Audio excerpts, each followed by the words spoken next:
So Pharaoh asked the question, who is the Lord that I should obey his voice? And there were 10 responses to that. In one sense, of course, there were 11 in the destruction of the army in the Red Sea. But to let the people go, there were 10 conversations there. And we call these the plagues because of the things that they did. Of course, when you go back to chapter 7, the first plague is turning water to blood in Exodus chapter 7, beginning with verse 14. And we come to, in chapter 7, verse 14, there it says that the Lord hardened Pharaoh's heart. And for a lot of people, that they are challenged when it comes to that wording, that the Lord hardened Pharaoh's heart, as though the Lord was active in making Pharaoh's decision.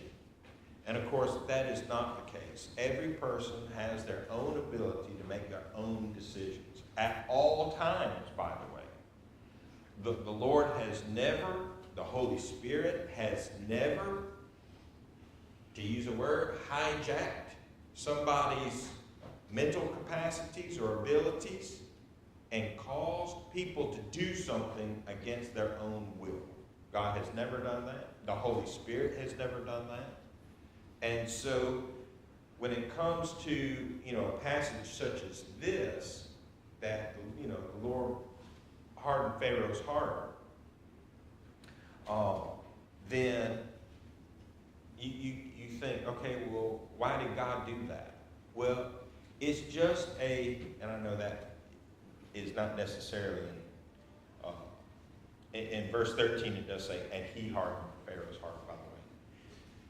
Verse 14 just says that Pharaoh's heart was hardened. But sometimes, especially in this culture, the Hebrew culture, sometimes things are said in a way that when it is done, it is ascribed to someone, even though they are not the ones that actually do it.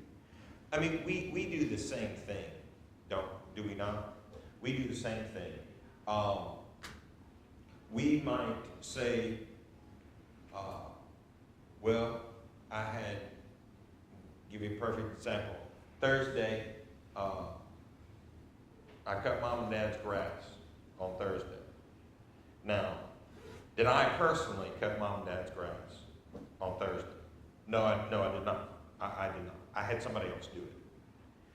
But I used an instrument, which were also people, by the way, in order to get that done. But at whose direction was it done? It was done in my direction, you see. So that's okay. I didn't lie. I cut the grass. I use, a couple of instruments to do it. But we do those things all the time.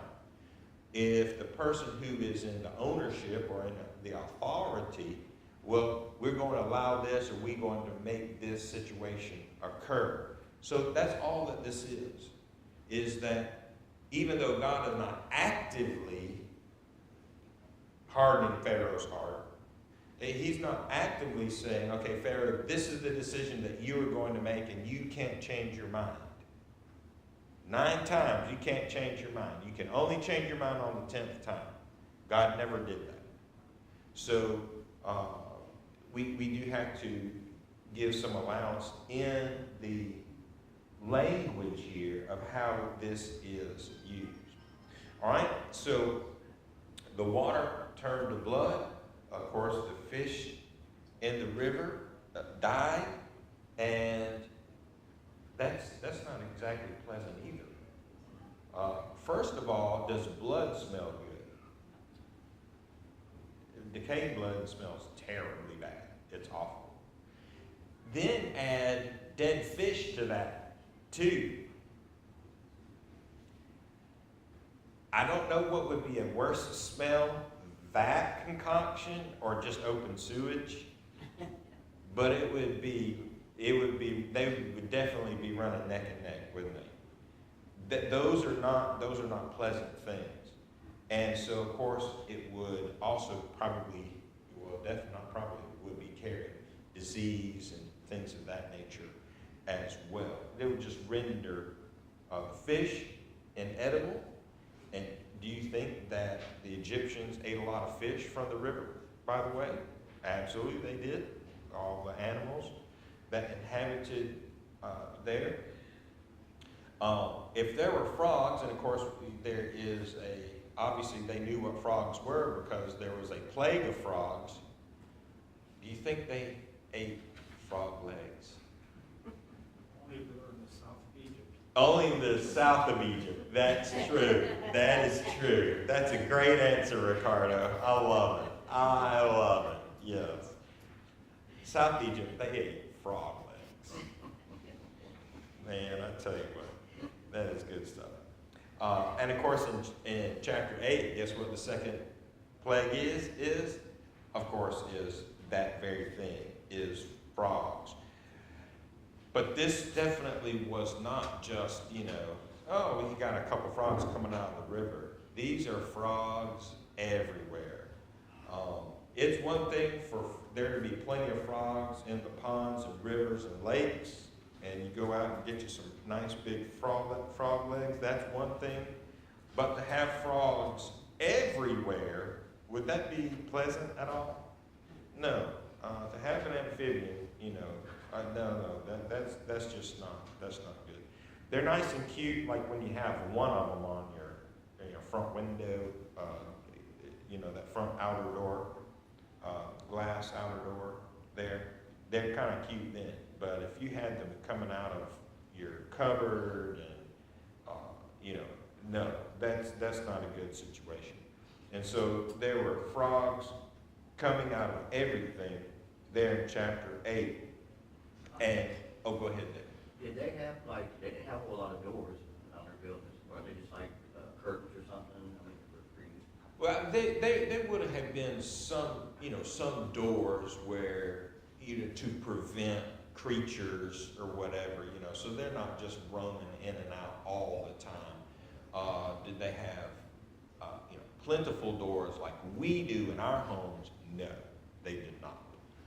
Certainly on the interior, there were not just a whole lot of doors. That is the case. But outward, openings, there would be doors there. But these frogs, they were getting everywhere, and they were coming out of everywhere. And this definitely was a situation where the Egyptians knew this was from God. Now, you say there in verse 7, well, the magicians did so with their enchantments and brought up frogs upon the land of Egypt. So they were able to do something to, as an illusion or something of that nature, dealing with the frogs as well. Sometimes you can do that. But that's going to be a limited situation. That's going to be a limited situation. Do magicians pull rabbits out of hats? They can fool you a little bit, but they can't fool you for very, very long. And so that's what they were trying to do. All right, chapter 8, verse 16. And so now we come to the third plague, which is gnats. Or the King James Version there says lice, but it's gnats. But this is not just, an annoyance of gnats as you're going outside. This is like the frogs, gnats everywhere. You take a breath in, you're breathing gnats in, that kind of a situation. When we lived down in Florida a number of years ago, I think it was actually twice a year, but anyway, there was 2 times a year where we live there in the Orlando area, there are these gnat-like situations, and they were called blind mosquitoes. If you've ever lived in Florida, you know what I'm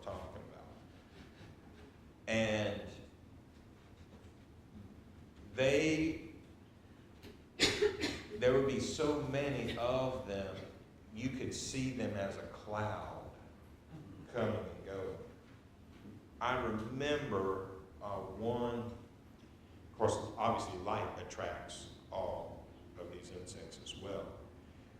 One evening, it was a Wednesday, I believe it was a Wednesday night. It could have been a Sunday night. But we left to go to worship, and we had a little Florida room out there, out front. A little porch, screened-in porch basically is what it was, in the front of the house. Well, when we left, we had accidentally left one of the lamps on there in the front room. When we got back, it was about this high, around where that lamp was, of that corner, where all those blind mosquitoes had come and all died, right there in that where the lamp was. I mean, they were thick. So I have a little bit of some appreciation, a slight appreciation, because of the experience with the blind mosquitoes and this gnat situation. It was terrible. Verse 19, this is the finger of God. There were so many gnats that you knew this indeed was the finger of God. Not to be outdone on that situation, in the very next verse, verse 20, now we have the plague of flies. So now our gnats have grown up, and now they are flies. And Pharaoh still did not listen to the Lord. And so there came a grievous swarm of flies into the house of Pharaoh, verse 24, in his servant's house, and into all the land of Egypt. The land was corrupted by reason of the swarm of flies. Again, there would have been so many flies, you could see clouds of them, and they were just getting everywhere. And, eating whatever flies eat, corrupting food, all your soup is going to have a fly in your soup. Okay? So that's how much is going to be in all of that. Then we get there to chapter 9. And the fifth plague, the death of the livestock, or what we might even call the murrain of cattle. And of course, the Egyptians revered cattle. They worshipped cattle and allowed them. They didn't like sheep as much, and so the children of Israel, they were shepherds. They dealt with the sheep up in Goshen, but the Egyptians did like cattle, and so they worshipped them as well. Well, the Lord stretched his hand out there in verse 3, and on the cattle that's in the field, upon the horses, upon the donkeys and camels and oxen, the sheep that you do have, there's going to be a grievous murrain. There's going to be a disease. They're going to die. And the Lord shall sever between the cattle of Israel and the cattle of Egypt, and there shall nothing die of all that is of the children of Israel. And of course, the Lord set that time, and verse 6, all the cattle of Egypt died, but of the cattle of the children of Israel died not one. So here we finally have a situation where God is making a distinction between the children of Israel and the Egyptians. They primarily were in the land of Goshen, and so they were a little bit separated from the Egyptians. And so when God said, I'm going to send this disease and your cattle are going to die, then he ensured that only Egyptian cattle died and not the children of Israel's. And so now they got in the river dead fish and lakes and ponds. So, that food source is gone. We've had frogs and gnats and flies. Now we have cattle that is dying.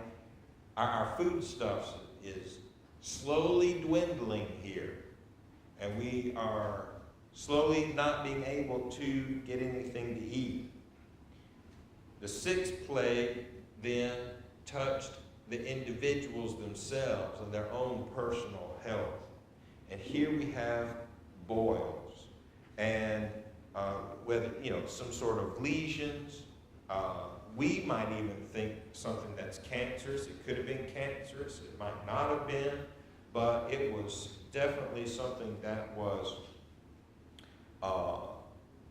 uncomfortable, and it was something that was, to the degree that they were, in essence, out of commission physically. And so boils went throughout all of Pharaoh's house, and that is the land of Egypt. And so there's going to be boils there on man and beast. And it was a terrible, terrible situation. Then verse 13, beginning, you have the seventh plague, and that is hail. And hail, stones coming down, they can do a lot of damage.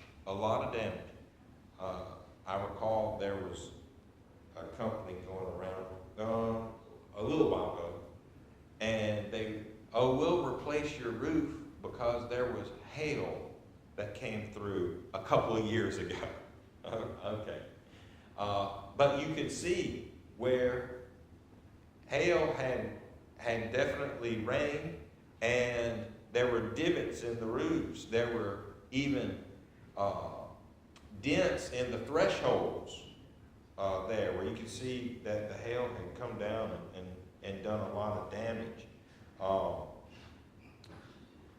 I'm sure many of us have had damage to vehicles and other things because of the hail that has fallen. Usually we don't get that too much around here. But I tell you, you go out to Texas and Oklahoma and those areas, out there, there's a lot of hail, and it can do a lot of damage. And we're thinking, I'm talking about damage to dwelling places and transportation modes, things like that. But if you have a lot of hail, that can do a lot of damage to your crops too, and destroy a lot of crops. And certainly it did that here against the Egyptians as well. And so anything that was caught out, cattle, people, anything that was caught outside during hailstorm, those things died because of that. And so he said, there, verse 19, he said, "Send therefore now and gather thy cattle and all that thou hast in the field, for upon every man and beast which shall be found in the field and shall not be brought home, the hail shall come down upon them, and they shall die." And that is exactly what took place. And because of that, Pharaoh briefly thought about, okay, well, maybe I can send the children of Israel out just a little ways. He was starting to break a little bit, but he obviously did not know, I'm not going to let you go.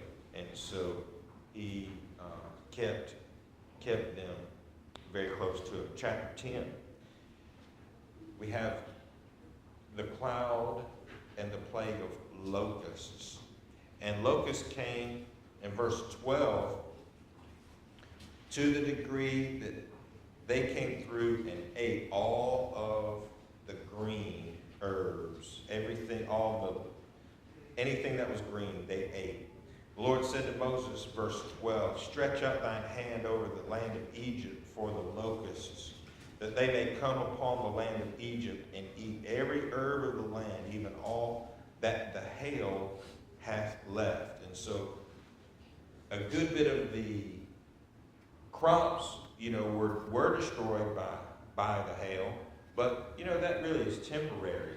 because it doesn't take very long for that situation, and you're going to have things sprout back up. But when you have locusts to come through, they eat everything. They are voracious eaters. And so when you have a situation where God is sending, not just a regular cloud of locusts, if you will, but you have a literal act of God, He is sending locusts. They are going to eat everything. And they're going to eat it all the way to the ground. There's not going to be a whole lot coming up very soon after that, as these locusts came through. They are going to eat practically everything that is green. They go all your crops, and even some seed that's going to go with it. And this is going to do damage for quite some time. And again, Pharaoh, he almost broke because of the locusts, but yet he did not sin. He did not let the children of Israel go. There in verse 20. The next to last plague was a plague of darkness. This plague was not this was not an eclipse. An eclipse, when it happens, you can kind of see it happening, obviously. A number of years ago, we were actually right across the street when that eclipse came by, and you can see the moon going over the sun, and then see that, and it's kind of that eerie dark, But it also was not pitch black either. It's dark, but it's not pitch black. Nighttime is much darker than even an eclipse. And of course, an eclipse just does not last that long. This was going into a cave and not having a light inside a cave dark. That's the kind of darkness we're talking about. And so if you have ever been in a cave or in any room where you just black out, you make sure that there is no light coming in anywhere. That's the kind of darkness. So there's no sun, there's no moon, there's no stars. There is no light that is coming from around, outside the earth onto the earth whatsoever. That was not a very good situation. Notice verse 23 of Exodus chapter 10. When Moses stretched forth his hand, and there was a thick darkness. This darkness lasted 3 days. And verse 23 says, they saw not one another, neither rose any from his place for 3 days. But all the children of Israel, guess what? They had light in their dwellings. Now wait a second. There's select darkness. How does that happen? Supernaturally. Supernaturally. That's exactly right. That's exactly right. Supernaturally. It doesn't matter how God accomplished this, whether in one sense he caused all the Egyptians to be blind, so therefore, to the degree that they didn't even... Actually, blind people do know that there's light.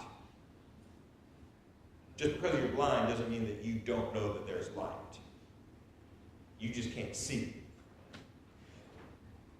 The Egyptians didn't know that there was light. That's the kind of darkness that there was. But for the children of Israel, they could see perfectly. No problem. As it was supposed to be. And this was for 3 days. So it couldn't be an eclipse. Those don't last very long. It's not like it was just some kind of cloud, cloudy day or overcast day. You could still see people. The Egyptians didn't see one another for 3 days. So this was an extended period of time. And so finally, Pharaoh says after darkness, oh, you go, serve the Lord, verse 24.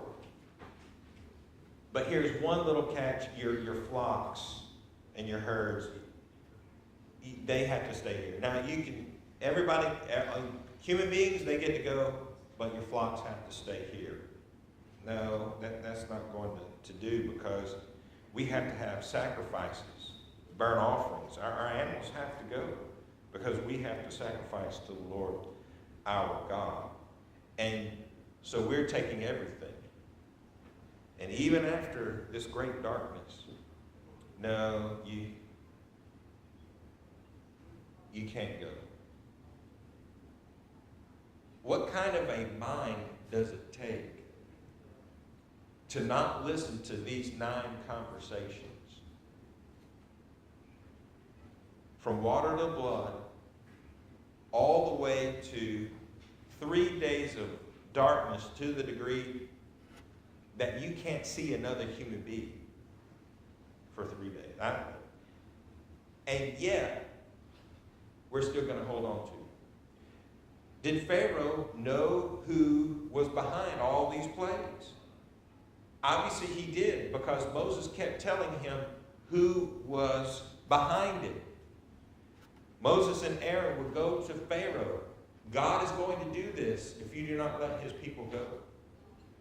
So Pharaoh didn't look at Moses and say, Moses, you stop this. That because Moses never accepted the credit for these things. Aaron never accepted the credit. They always gave credit to God. So Pharaoh knew who he was battling. He knew that it was between him and God, not between him, that is Pharaoh, and Moses or Aaron. And yet, even though he had these 9 conversations by way of plagues, Pharaoh still would not let the people go. What kind of heart does it take to look at your own people, look at your own family, your own person? Because, of course, Pharaoh was bothered by the boils as well. He had to breathe in the gnats and flies and deal with the frogs and deal with the repercussions of all the other plagues, and obviously the darkness as well.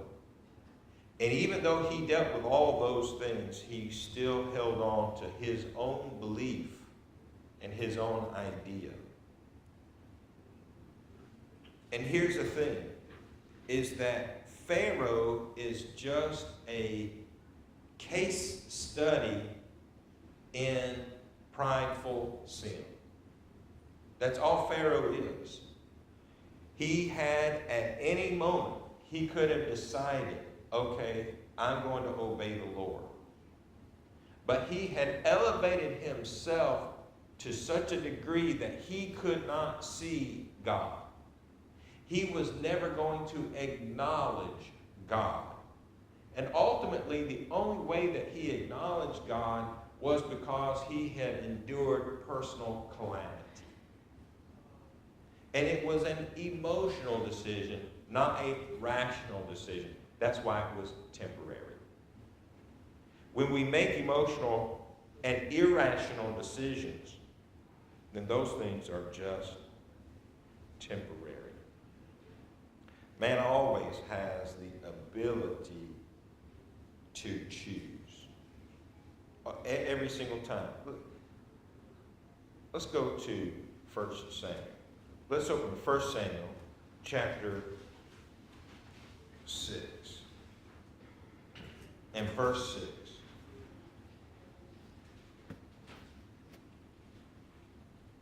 And notice what Samuel writes here. He says, wherefore then do ye harden your hearts? And what does he harken back to? As the Egyptians and Pharaoh hardened their hearts. When he had wrought wonderfully among them, he gave them these great demonstrations of power in these plagues. And did they not let the people go, and they departed. After 10, they certainly did. But all those first 9 times, who are the ones who actually hardened their hearts? Did God come down and make sure that Pharaoh didn't obey him? Or was it always in Pharaoh's ability to make the right decision? It was always Pharaoh's ability. And so Samuel recognizes this, that the Egyptians and Pharaoh, they hardened their own hearts, and they had the ability to choose. Well, then let's go to Ezekiel. And in Ezekiel chapter 18, what we find about this ability to choose, and we could start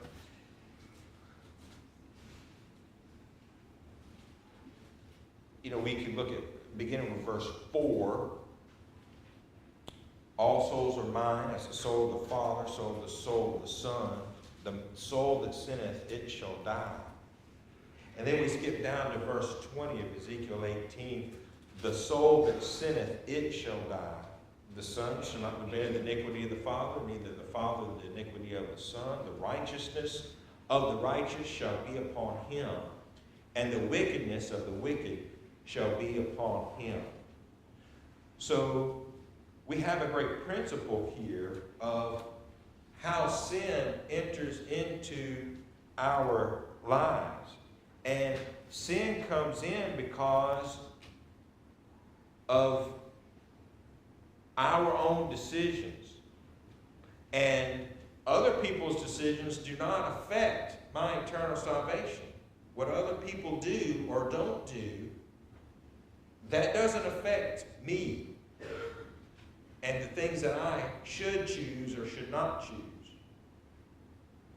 However, how many people will be lost because they allow that to happen? Many people, unfortunately. But the principle is that when I make the decision to obey God, then that's between me and the Lord, and He's going to reward me for that. My righteousness is not going to pass to anybody else. There's no coattail riding when it comes to obeying God. I can't say, as some have said this. I've heard this actually. Oh, well, my great-granddaddy was a preacher, my granddaddy was a preacher, my daddy was an elder, and therefore I get to do whatever it is that I want to do. No, that's not how it works. And it might be that your great-granddaddy was a gospel preacher, a faithful man. Great, I was wonderful. And guess what? Because he was a faithful man, guess what he's going to be able to enjoy in eternity? He's going to have that heavenly home. That's what's wonderful. And just because Granddaddy was an elder, a leader of God's people and faithful, that's great. And after he passed away, he's going to be found in paradise, folks. But just because I have family members who are close to the Lord and making good decisions doesn't mean that I then can get to do whatever it is that I feel like doing and think that I'm okay with the Lord. I have to make those right decisions. And let's take the opposite as well. Just because my great-granddaddy was a rank sinner doesn't come down to me either, does it? Now, you can do with this whatever you want to.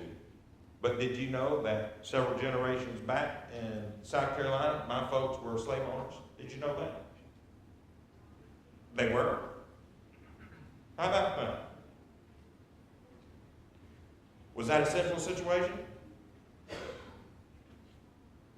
Do their sins come down on me? What do you think? Well, apparently, in this country, it does. And I better start paying people. I mean, is that right or what? True, but not right. It's true, that is the case, but it is not right.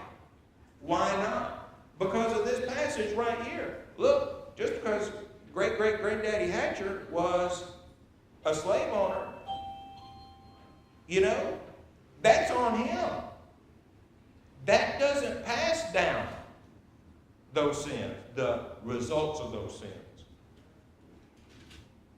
Besides that, there was a small conflict. All of that was, you know, done away with, all that kind of stuff, right? So, each of us has the ability to make different choices from what our forebears made. All right? Yes, ma'am. Isn't that mentality, though, an Old Testament type of thought process where it's talking about the sins of the father that, I guess, the children in third or fourth generations, such as Exodus chapter 20, verse 5, where it says, "Thou shalt not bow down thyself to them, nor serve them, for I, the Lord thy God, am a jealous God, visiting the iniquity of fathers upon the children, unto the third and fourth generation of them that hate me." So a lot of people, and I've heard some denomination people mention, you know, the things that I do, and I got to be careful because they will affect my children, or God is going to get my kids because of I'm responsible for the family because it's going to affect you spiritually. Right. You know? Right. Exactly. So, unfortunately, what they do with that particular passage in Exodus chapter 20, you're correct, is they make it to where even if the children make the right decision, or grandchildren, or great-grandchildren make the right decision, that they're going to be lost because of what, you know, their ancestor did. And that's not what he's talking about. What he's talking about there is that what you do, the consequences, that is, you could have war, you could have, it's a physical situation, it's a circumstantial situation, that if you do something that you ought not to do, then those circumstances are going to affect your children and your great-grandchildren. For instance, and really this is what he's talking about, is that did the children of Israel rebel against the Lord to the degree that after several number of generations that he had to come and they went into Babylonian captivity? Actually, the northern kingdom was destroyed and they went into Assyrian captivity. And then the very next generation, the Babylon came knocking on the door, Nebuchadnezzar did, and they took the children of Israel into Babylonian captivity.